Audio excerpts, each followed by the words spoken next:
Thank you, Arjun. Thanks for your introduction and organizing this excellent panel discussion, and all the participants for your participation, because that's important that you participate, listen, and ask questions. That will be very useful for this discussion. I'm Asif Iqbal Siddiqui. I'm an environmental economist, and I've been working in this sustainability space probably 25 plus years. So back in mid-90s, when 1995, World Business Council for Sustainable Development was created, there was a new concept, relatively new, came in the policy space called green accounting, and developing the business case for sustainable development, which today has been reshaped in the old wine in new bottles. We call it ESG, etc. So it's nothing really very new. I've been in this space and changed. Since I'm excellent observer, and I can tell that I'm very excited these days that there's so much enthusiasm in this space I couldn't imagine 25 years ago. So I'm good to have all of you, and I will not. I'll first introduce all the panelists first, and then we'll move on to asking questions to the panelists. The good thing is that sustainability is a global agenda. It's very generic and very vague in many ways. Therefore, it's very important actually how individual organization, whether it's a country, government agency, public sector, or a private sector or private organization, implement and sustainability. So understanding the perspective of different industry is very important. So we have three major industries covering in this panel discussion, coming from three panelists, three experts. We'll listen to them. So I start with the introduction. I go to Madam Idora Baharudin. Please introduce yourself. Hi, good afternoon. My name is Idora Baharudin. I'm the Head Strategic Transformation and Sustainability from KPJ Healthcare Group. So basically what I do is that I orchestrate the plan for organization and, find opportunities to create values for the environment, for the community, and also on the economic grounds. So basically, I have a great team here. I do transformation plan as well as the sustainability plan for KPG Healthcare. Thank you. Sir, most welcome. And Mr. Yusuf, please introduce yourself. Hi, hello all. My name is Nadjme Yusuf. I'm from Affin Bank Berhad, a commercial bank in Malaysia. I am actually an engineer by profession. So this is my second financial institution. So I started off my career in palm oil company, which is Samrabi, which is about 15 years ago, where actually that is one of the industry in Malaysia that's looking over sustainability long time ago. And now there's all other industry that's following up based on the requirements that we have right now. Basically, what I'm looking at in Affin is also, apart from ESG and sustainability, is also change management and also our yayasan, which is our CSR body. Mainly, we are looking at our 4 focus area, which is sustainable financing, sustainable operations, people and culture, and also community support. So the department is quite new. It's being set up about 5 months ago. Before that, it's a very small setup. So now it has a very big and important role to play in Affin. So that's it for now. I'm looking forward to share my view on the questions that we have today, and to impart knowledge to everybody on the floor. Thank you. Thank you. And I move to Madam Ana Maria. Please introduce yourself. Hello, everyone. I'm Ana Gonzales. My background is in urban planning and architecture, but I've been serving as the head of sustainability in Ayala Land for the past 12 years. Ayala Land is the largest property developer in the Philippines, and we develop what we call estates, or perhaps they're called townships, where your countries are. Our mixed-use estates are developed as central business districts. We have tourism estates. We also have industrial estates. Within these projects, we also develop residential projects, both horizontal and vertical. We also develop offices, hotels, resorts, and malls. We have actually a strategic investment in a REIT and another property developer in the Philippines, as well as in Malaysia called MCT. To serve all of these businesses, we have a construction arm, a property management arm, as well as an airline. We also have a retail electricity supplier, well, a couple of retail electricity suppliers. The role of sustainability in my company is actually evolving, as maybe many of your sustainability teams are. But right now, we're primarily in charge of ESG data management and reporting. But maybe about half a decade ago, we also started to manage, to do R&D actually, and manage what we call impact projects on forest carbon, as well as in a circular approach to waste.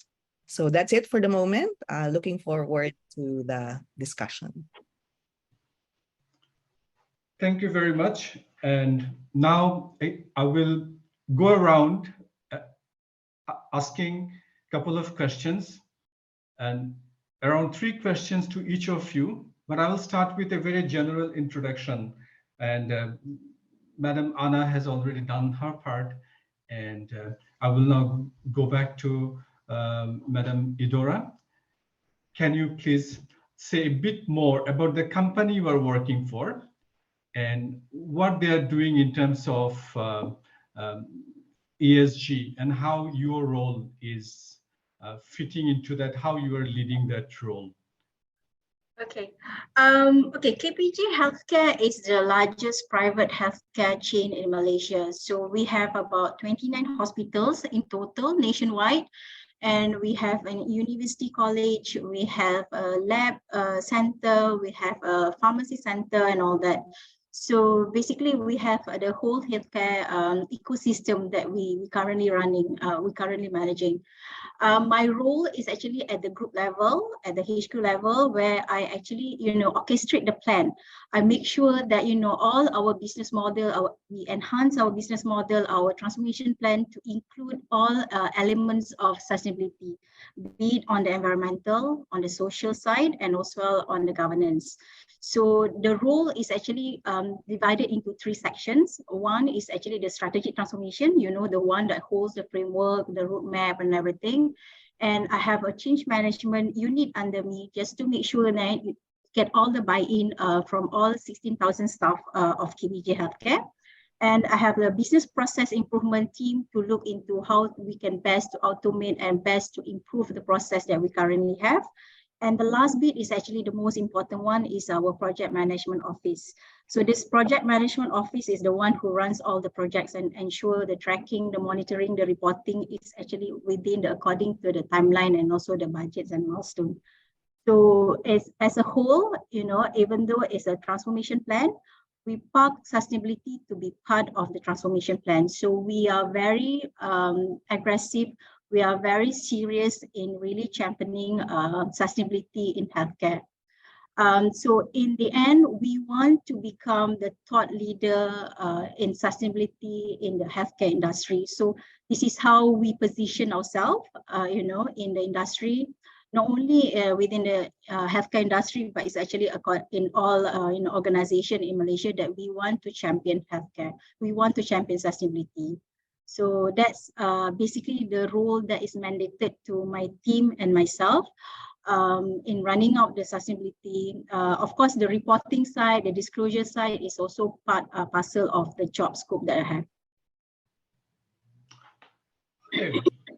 Thank you for sharing about your company and what they are doing in terms of business as well as sustainability, because at the end of the day, we have to stick to our core business and have to build sustainability around the core business. Yes. Yes, so I move on to Mr. Yusuf, and please tell us about your bank, their products, services, and in general, and what they're doing in terms of sustainability and what's their sustainability journey is about. And you can also, since you have an engineering background, I think you have an interest in IT and technology, how IT and technology is being used in innovation in financial sector, how you're embracing it. I think I'm throwing a very large, complex question to you, as it looks like, but no, it's not that. Just, yeah. So I hope you can share your thoughts and experience around it. Please go ahead. Okay, thank you. Thank you very much for the question. So basically, we are a financial institution where actually we provide financing to companies, corporate institution, SME, small, medium enterprise, and everybody that needs our financing. So we have three large, big business unit, which actually consists of corporate banking, community banking, and also enterprise banking. And basically, when you look at financial institution, what has been mandated by our central bank in Malaysia is actually we are the prime mover, where we should be, leading by example. We are the one that should move the needle when it comes to sustainability, especially on the sustainable financing, because we are the one that actually grant financing. So it's very imperative for us and very critical for us to determine that we finance or we channel all the financing to the right bucket, or in the bucket of sustainable development, for instance. So it's very important for us to make sure that our financing is actually meeting the requirement and actually building the sustainable infrastructure and all that. And that's actually basically what we do as a financial institution. We have started the journey about 2 years ago. We just come out with our new A25 3-year rollout plan. From this year till 2025, we come out with our ESG framework. To be honest, we are actually still at the early stage. We have a lot of few other big commercial bank in Malaysia that actually quite advanced in such a way, but it's never too late to start the journey.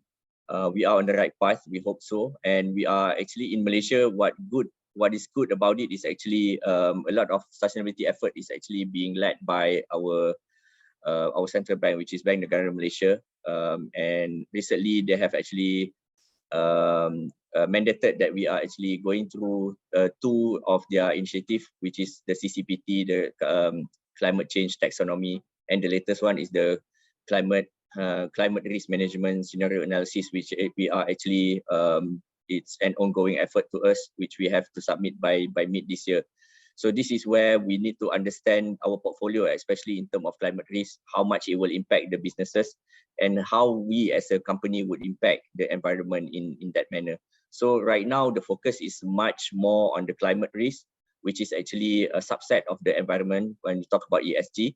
And we are also looking over the social and also governance part to balance our act in that manner. So the challenge is also in terms of the sustainable financing, when we actually want to change the mindset from the commercial bank mindset that you are looking at any kind of deal that actually is part of your KPI is actually how much financing that you can actually get approved a year, regardless of whether it is sustainable or not. And by putting constraint in some way from a certain perspective would actually limit their exposure or limit their speed to get more deals to be approved.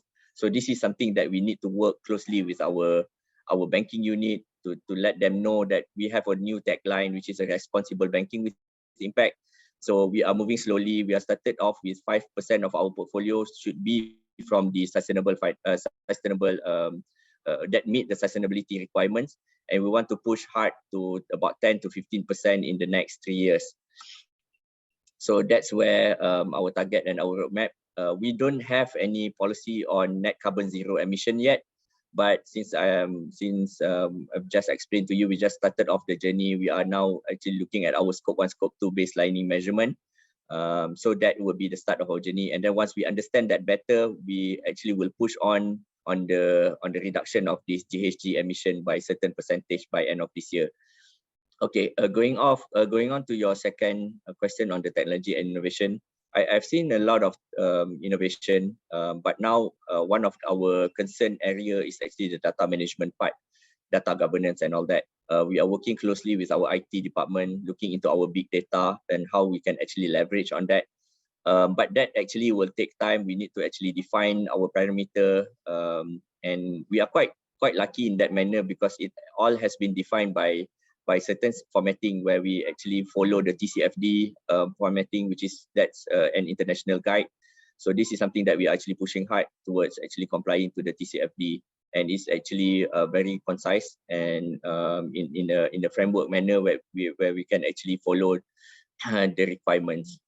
And we are looking over also in other technologies such as GIS, Geospatial Information System, where you can map the location of all your collaterals, all your projects, all your assets, and you can see what's the impact of climate risk towards all these all financial activities that you are in. But the biggest challenge right now is actually we are just starting off the journey. We are much more looking and concerned on the people part. We need to actually impart this knowledge and also culture on sustainability before we can move to the technology part.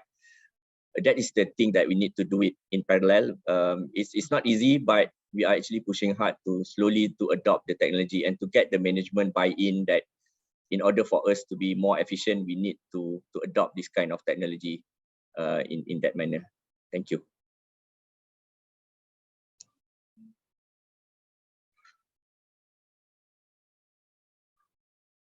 Thank you very much. That's a lot of information for the audiences. I move on to Madam Ana Maria, and I believe that you will be leaving a bit earlier today, so that's fine. So I will ask you more questions before you would leave, so that we can still tap on your expertise and you have enough time to share your expertise with us. So my first question that I would have, everybody has given an introduction about their company and what they have been doing. And I think that was a very good introduction with industries.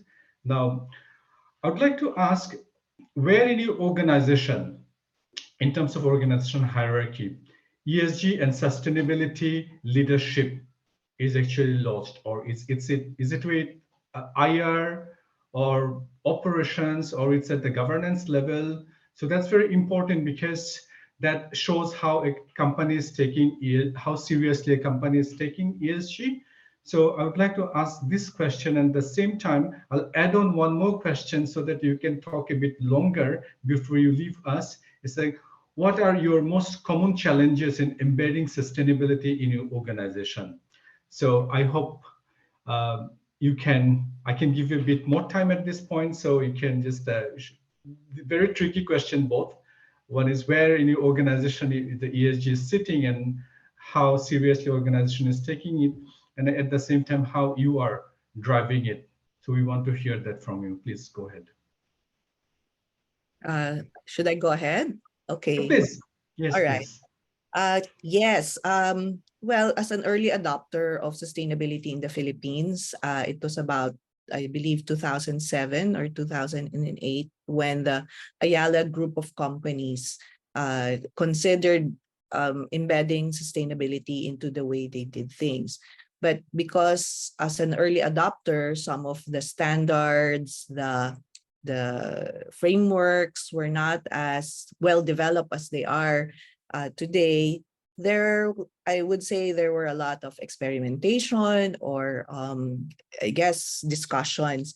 However, having said that, Ayala Land was one of the first in the Philippines to have a sustainability committee at the board level. So that was a sign of its commitment. So in a way, it was a top to bottom approach. We had leaders and officers and the Zobel, the Ayalas, who actually were the owners of, it's a listed company, but they were the founders of, their family was the founder of the corporation, were firm believers in sustainable development. So to answer your question where it is lodged, I would say that the company is evolving where it's put. However, I already said it's top down, so there's a lot of support from above. when I joined in 2011, I was part of a group called the Urban and Regional Planning Division. So we had a centralized team then that was doing urban and regional planning as well as land acquisition and all that. However, as time went by, the company grew bigger and we had different strategic business units. So now it is lodged under a strategic business unit called Estates or Ayala Land Estates. I saw the importance of this transition because in a way it put sustainability more in touch with operations and with product development. But we also work with investor relations, with risk management. Investor relations is very important because there is a lot of demand from investors, from ESG investors, to respond to their concerns on sustainability, well, ESG, as we know it now, just to separate it from the idea of sustainability or sustainability management.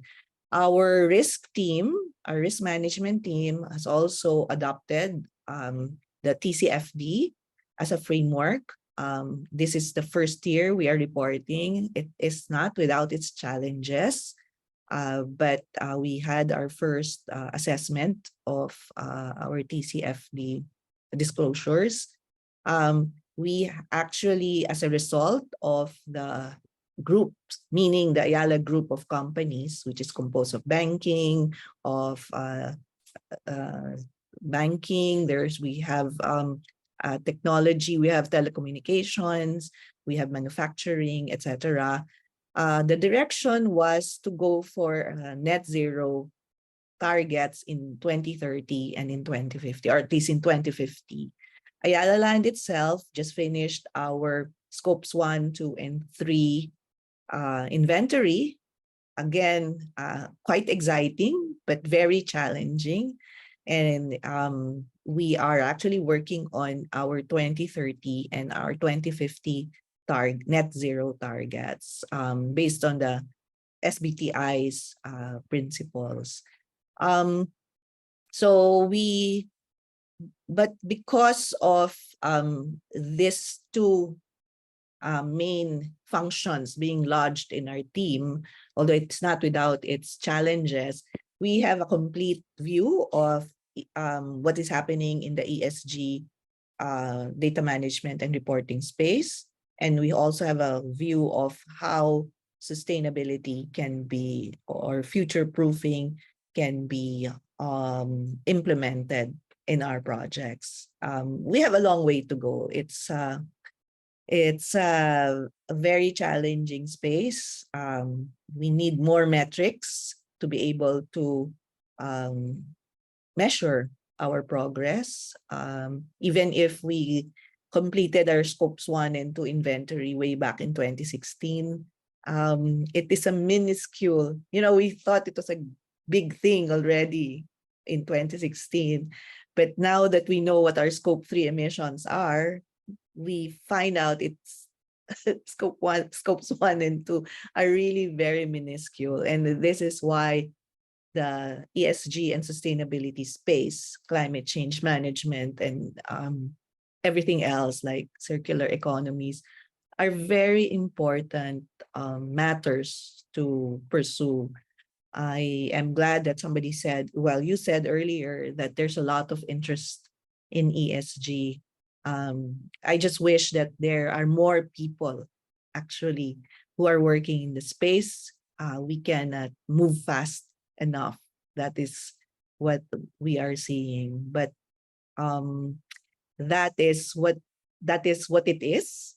And I encourage everybody to embed sustainability quickly into their businesses, no matter how how you do it. I hope that answers the question. Yeah, sure, of course.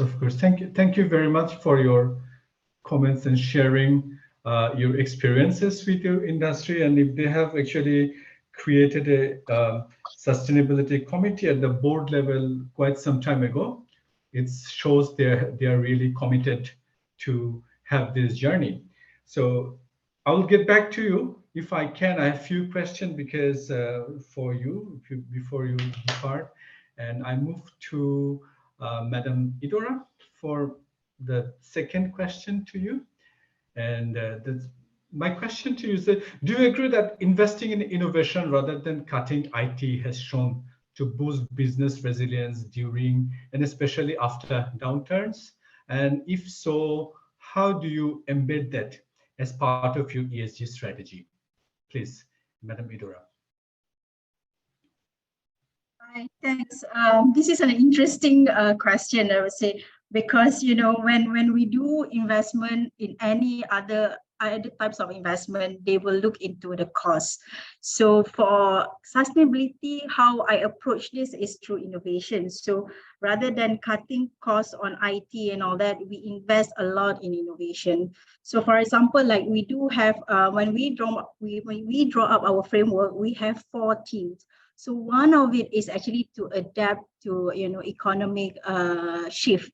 So what we do is that we actually enhance our business model to become a business model to be more reliant on economic shift.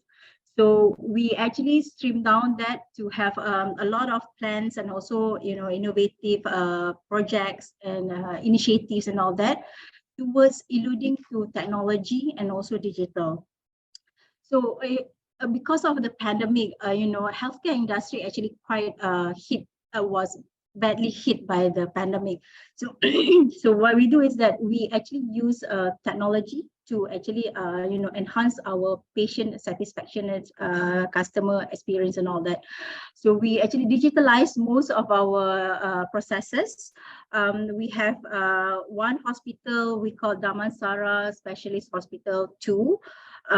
Which is our flagship hospital. The first one is actually somewhere in KL, in Kuala Lumpur. Is what we call the first smart hospital for KPJ Group. So it actually, because of pandemic, we want to limit the interaction between the nurses and patients. So what we do is that we use digital as a medium. So a lot of our processes, we actually eliminate papers, and everything can be done on apps. Everything, all recordings are on digital. So we have, enhanced the customer experience, enhance our patient experience from end-to-end journey, from the moment they come in until, they discharge and they leave and, leave from the hospital and to come back for a follow-up session. So that's how we actually, invest more on innovation in technology and also in digital to help on, to overcome, where we were badly hit from the pandemic. That's also one. The second part is actually on, more on encouraging our staff, our employees to promote innovation in their way of working. For example, we do have, like, for example, physiotherapy, where people go for rehab center. Usually when you go there, they will put a roll towel under your knee. So when we come out with an innovation, what do you call that, a contest. So they came out with one bolster. So instead of having towels for you to go to laundry after usage and all that, the bolster will allow you to, after the patient actually used the bolster for treatment, we managed to just wipe it out, and then can reuse again. So that is actually part of the innovation that we want to promote in our workforce. So there's a lot of things that we do a lot because we are in an industry where we serve our patient. We deal with a lot of patients, we deal with a lot of suppliers, our workers. We have about 16,000 of us. We have nurses, we have doctors, our HQ staff, our admin staff. So one way that we can get everyone on board in sustainability is through innovation. So when people say that when you come up with a proposal, how do you, get the buy-in from the management? Because, when you come up with a proposal, definitely there will be investment involved. So we will do, what we call a value creation proposal. So instead of looking at how much that we have to invest, but it's actually how much value that we create. So it's either coming from the environmental side, or even is it, for our patient or for our staff and all that. So that's how we counter the interaction with our management and also our board on how not to cut on the investment, but actually to look into it into a more innovation perspective kind of way of doing things.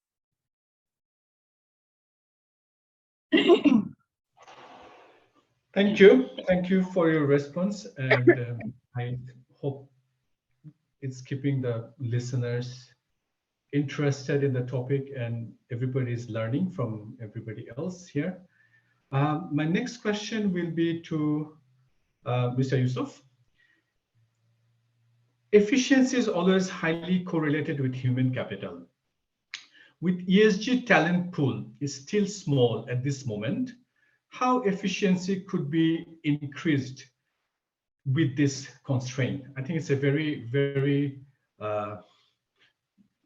challenging question I'm throwing at you. Yeah, please go ahead. Thank you very much for that question. Yeah, first of all, the challenge that we have, especially in Malaysia, since this is actually a new field, a new area. If you look at the academic section, which is at our undergrad in all the universities, there's not a lot of courses, but it started to have more courses. So we can see the talent pipeline coming out from the university. So we look at it from that perspective. So it started slowly to spur in that manner. But right now, as we speak, if you look at the talent that have like 10 to 15 years of experience, especially just in sustainability, it's not easy to find.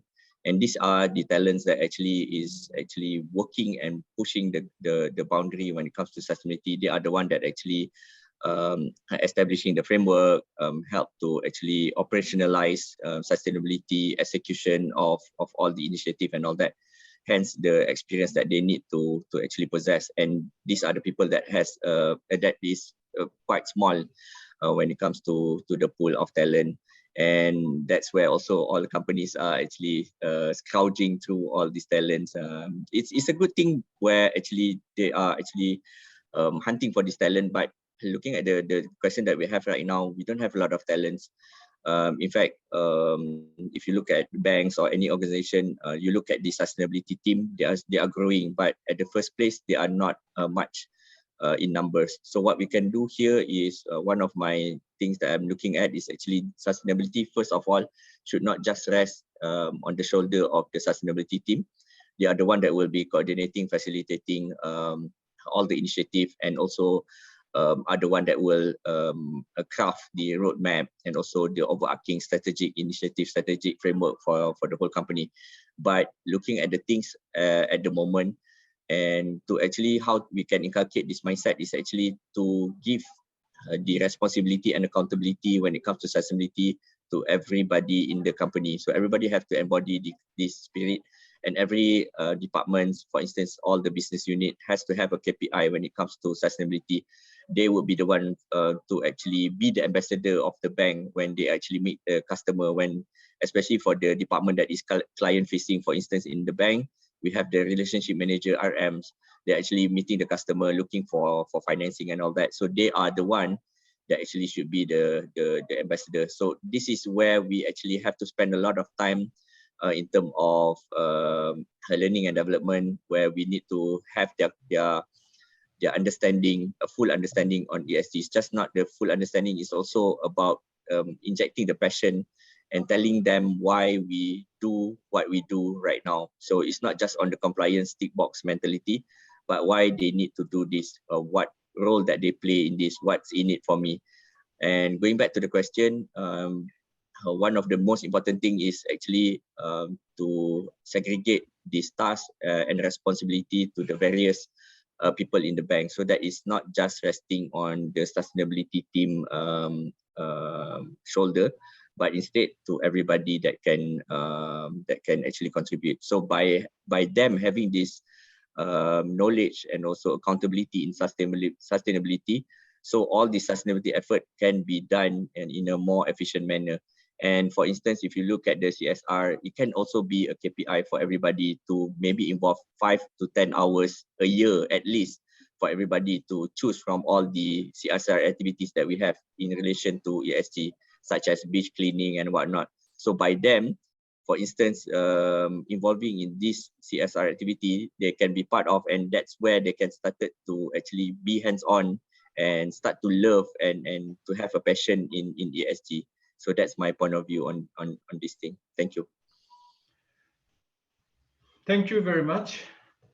And we'll again get back to Madam Ana Maria.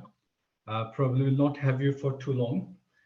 I have a couple of questions because you're, this is a very, very important industry that real estate and property. It's a large industry in general, and there is a lot happening, and they have their own several building codes, standards, green building codes, design, biophilic design, and so on. The design related sustainability, there is circularity, and the materials and energy flows within the structure. They have their own sustainability issues. And then there's a different standards in Europe. We have around building codes around sustainability.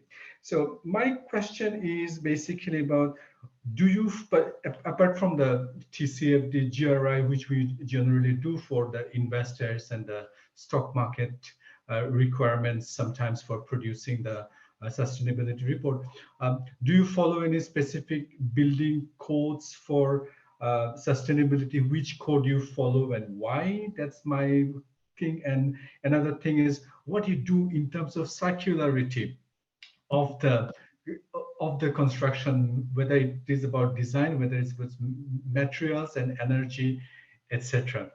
I think it's a very important industry, and I'm really looking forward to hear from you. Please. Yeah. Okay. Well, let me start off by saying, as a country or as a company that's located in the Philippines, which is visited by more than 22 typhoons per year, we have at the base a very rigid and rigorous building code that actually makes sure that we are safe, more or less, from typhoons. At least the formal sector, and from earthquakes. So we are in the Pacific Ring of Fire. So that's basically our baseline. So even before there were any green building codes in the Philippines, Ayala Land and most of our cohorts were already cognizant of this basic codes. Now, as for green building codes, what we do, because we're not all of our buildings are green certified, but we're using LEED for those that are. And there is also a Philippine Green Building Council in the Philippines, and we actually help them with their baseline to come up with the metrics. We're also looking into other green building codes, such as those for districts and for sites. They're all in progress. So that is also important to us because the Philippines is also very high in biodiversity. And there are so many considerations to look into. As for circularity, it's not yet complete. What we do right now is we've identified the most critical waste that we've seen, and also what solutions are out there. So we've identified plastics, and then plastic we actually divert, clean and dry plastics, and then embed them into construction materials. So that's one way we practice circularity. We've actually so far diverted more than 400 tons and used them also in our projects. It's not much, but at least it's equivalent to what our malls and offices are generating. Another circularity model that we're using now, we're looking into now, and we've started, is landscape waste, because we have a lot of landscaping and we have to trim the trees and cut the grass.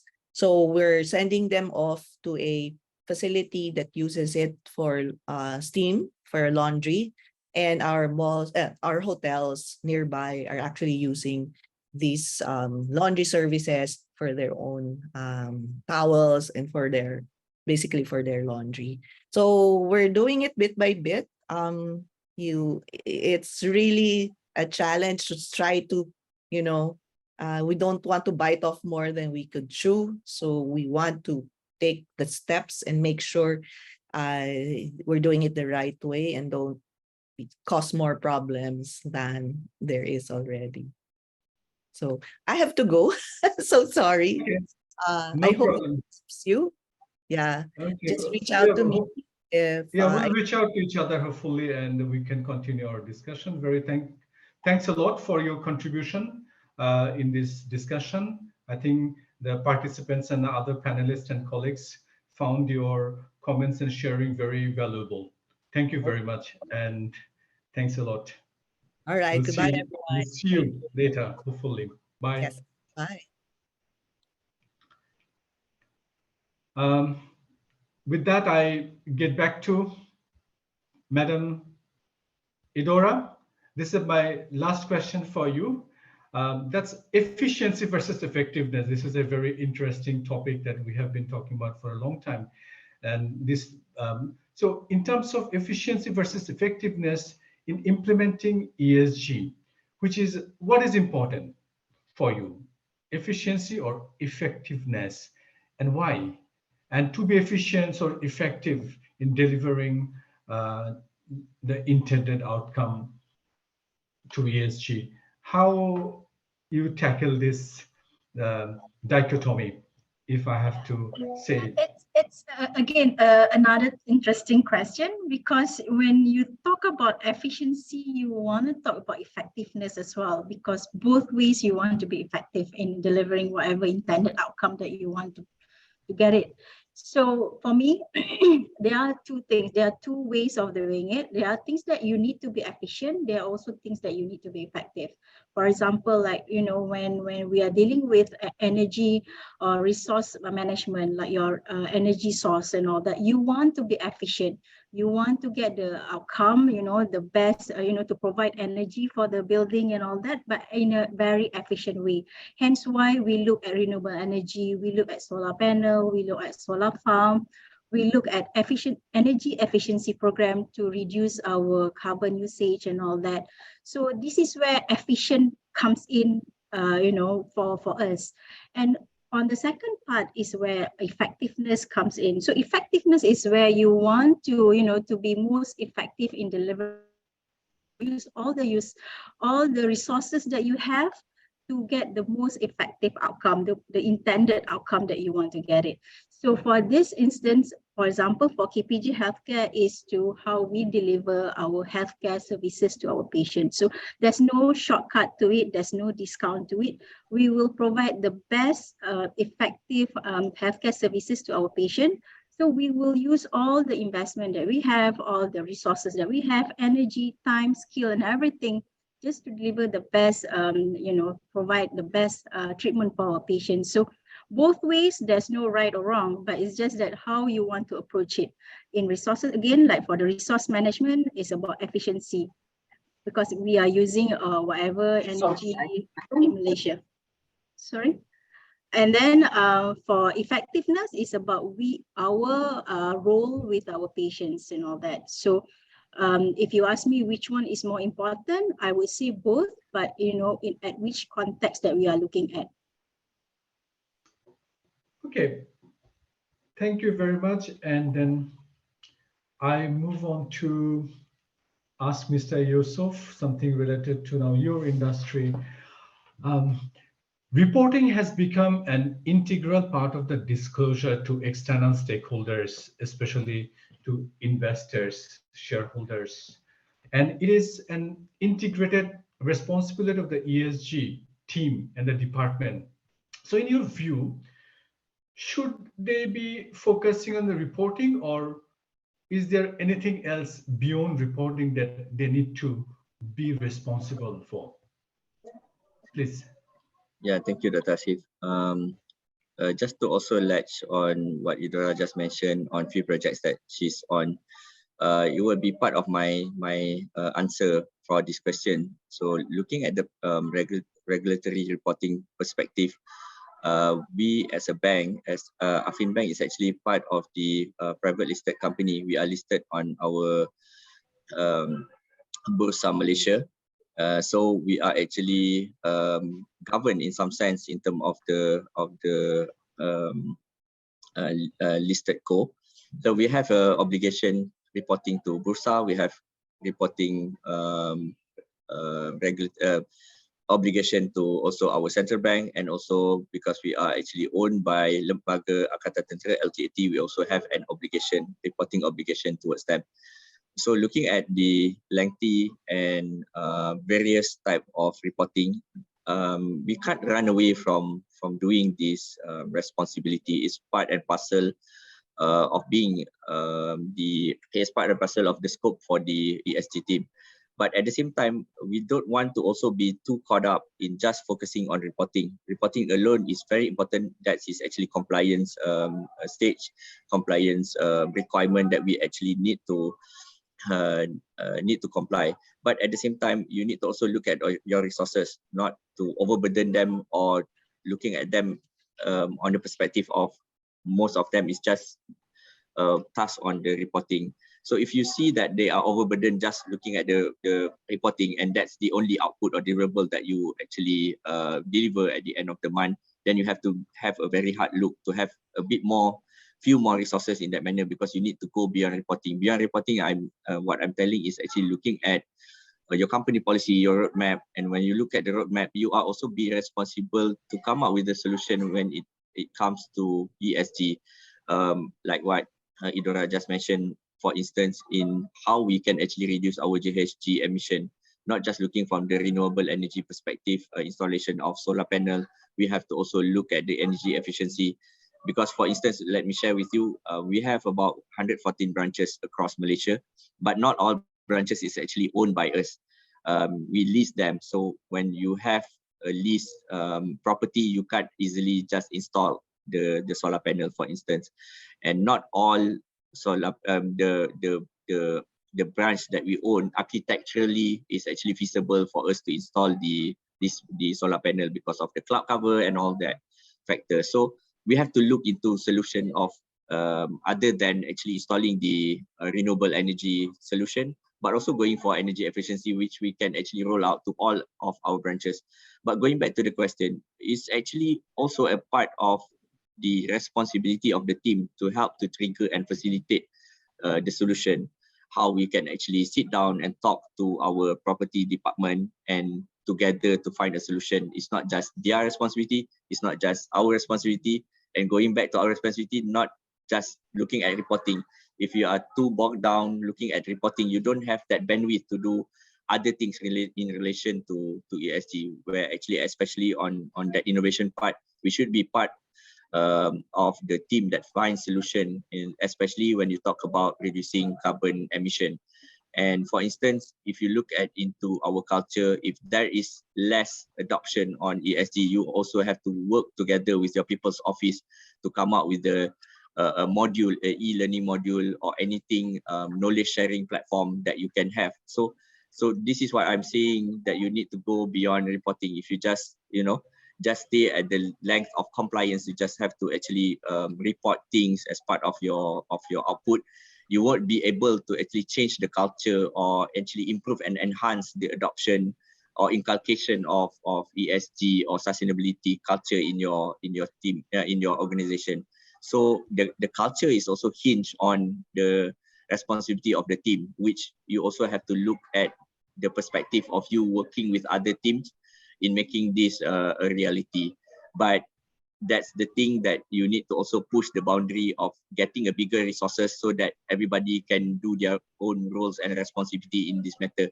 But putting aside, the reporting has to be done by a certain personnel, but you have to have other people that can be responsible to do something else so that you can go beyond that reporting perspective. And we have to also give the impression to the management that the team is not there just, to comply to Bank Negara, to our central bank or to our trading society and all that, but actually moving forward to also look at the solution that we can have, and also looking at the technology out there, any trends. So that also as part of the team's responsibility, because there's a lot of innovation, like Idora just mentioned.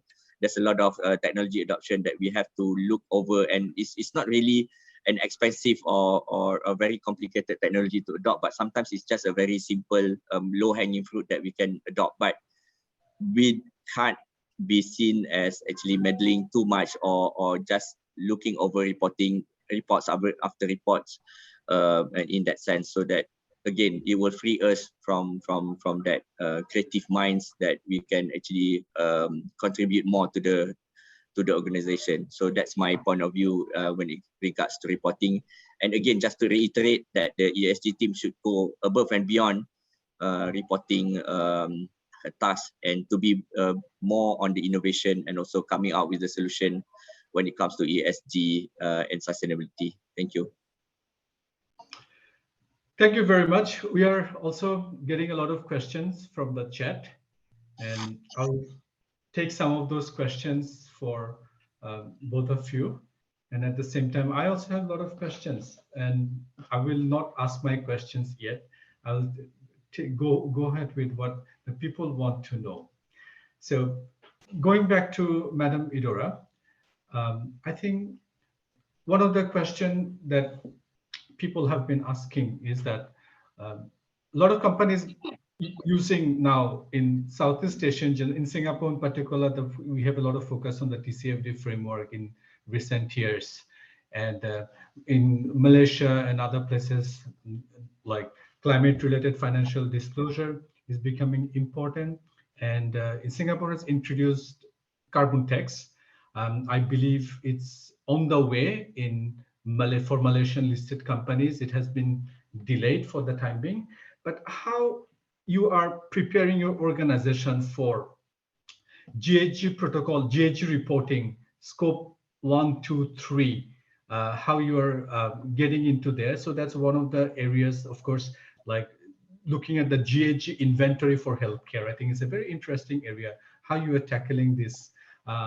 And of course, I have another question later for you on circularity, but I'll just go with the participant question. So how are you companies actually preparing to address GHG inventories? All right.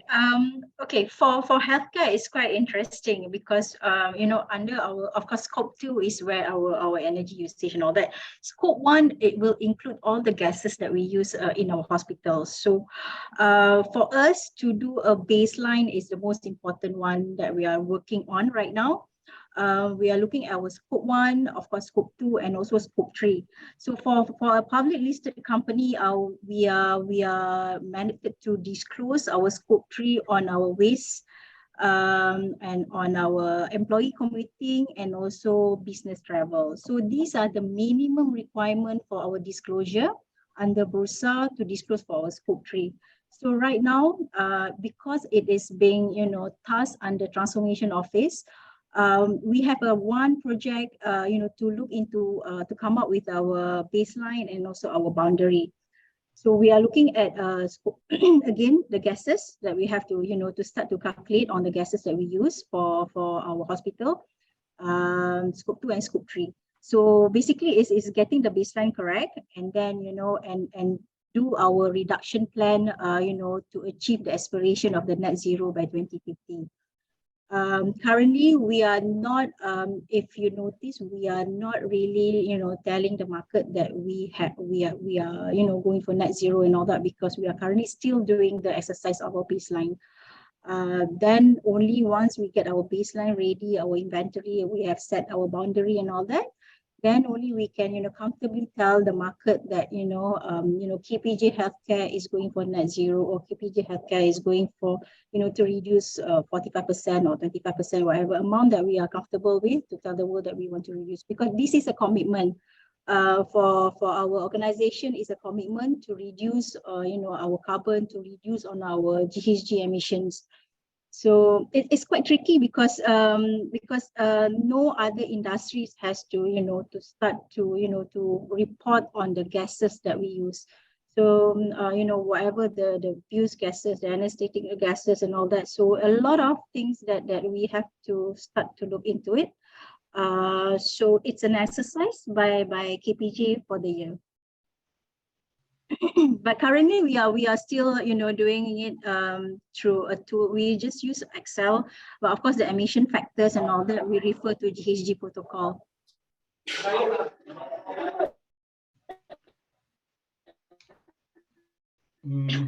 Okay, I can hear some background noise somewhere, so I hope participants please keep your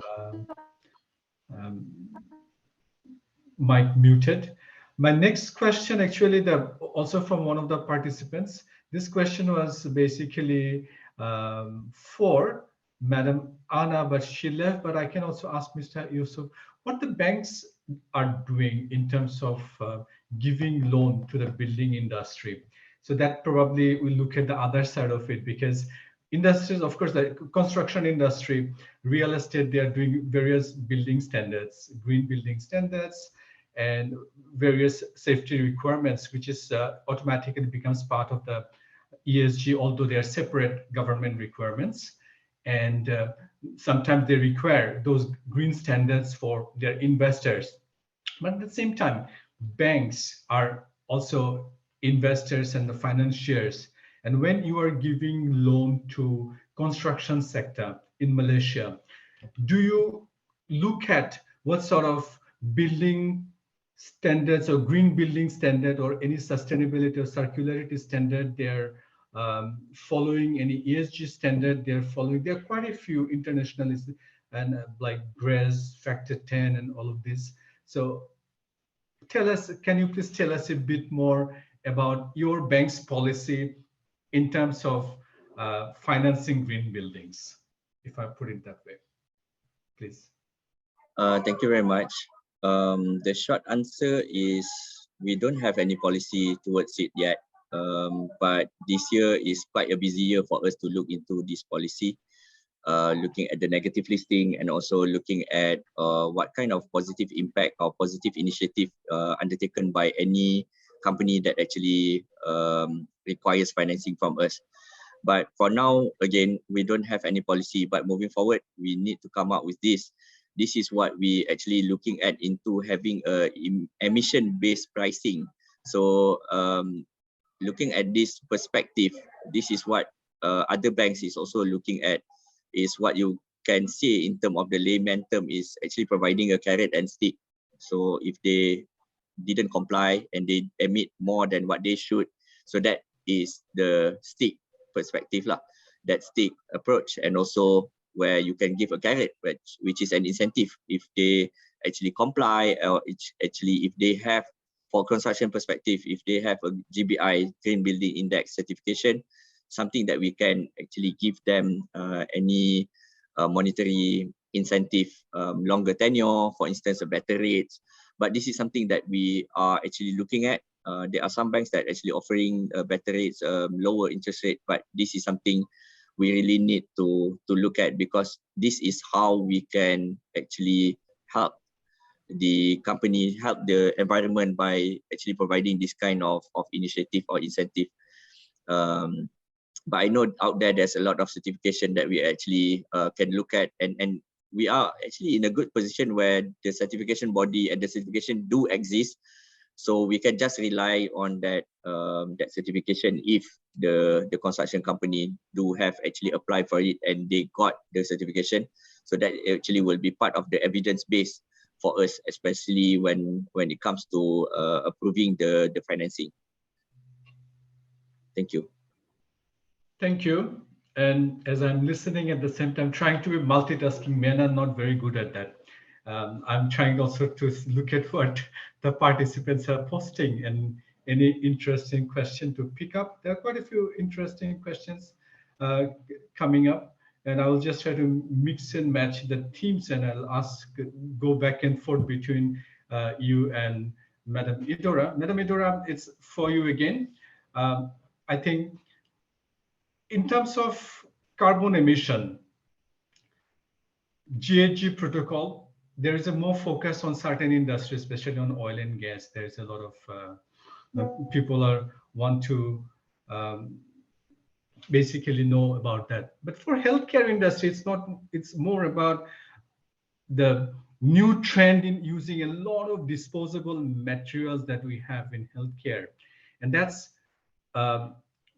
especially during the COVID, the volume has exponentially increased. How healthcare industry is actually prepared to recycle that amount of medical waste? Okay.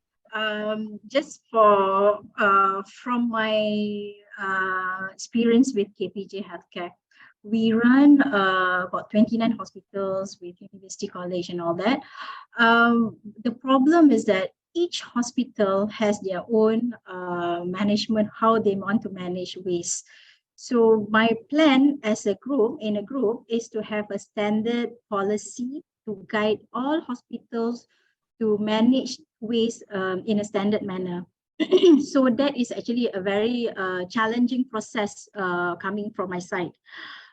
Because you do have one hospital who manage waste through, they just send it to landfill, and then you do have another hospital who actually a more sustainable one that they recycle, or they compose for food waste and all that. So my area is actually, my job is actually to standardize all procedure, to standardize how they manage the waste for the whole group. So it's quite tricky when you have a lot of each hospital runs by its own management. So it's quite tricky how to manage them to have the on the same page on how to manage our waste. There are, like you mentioned, like the usage of the disposables and all that. There were a lot of it. Like not only disposables, we do have a lot of plastics, food waste coming from from your ward, from your patient, from your cafeteria. And we have, of course, we cannot touch the clinical waste. That one is actually governed by our Department of Environmental. So what we can do, we can just manage on the non-clinical waste.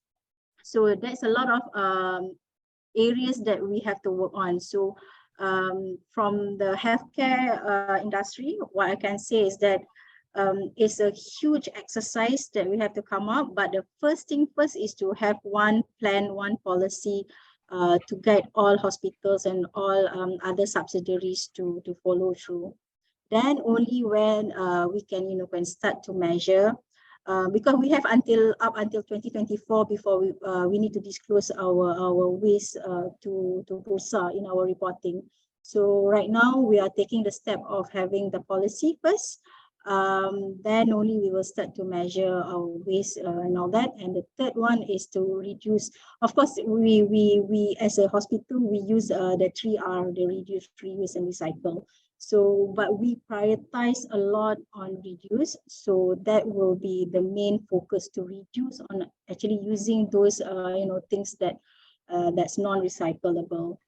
And secondly, again, coming back to the innovation side, we are looking into areas like the plastics usage and all that. We want to recycle and make into something meaningful for KPJ.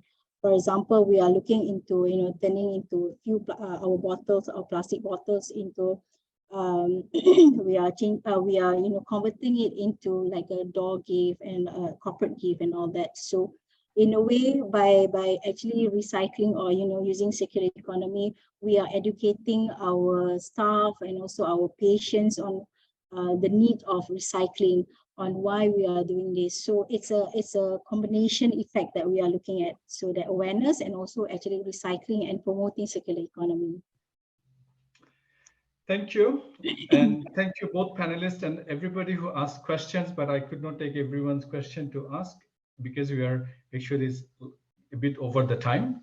So I hand over the microphone to Arjun. Arjun, please